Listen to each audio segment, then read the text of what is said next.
Your After Effects timeline is probably hiding layers that do absolutely nothing. Let's clean them up in seconds.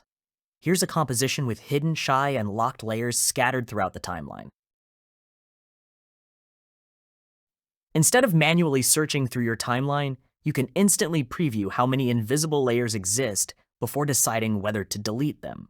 If your project uses shy layers, you can choose whether to include them in the cleanup. Got locked layers that are invisible? Enable this option to remove those too. Working with multiple compositions? Turn this on and Comp Detox will clean every open composition in one go. First, hit Preview.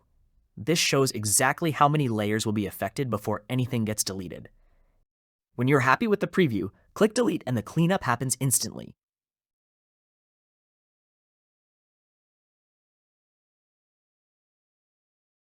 Cleaner timeline, faster navigation, less clutter.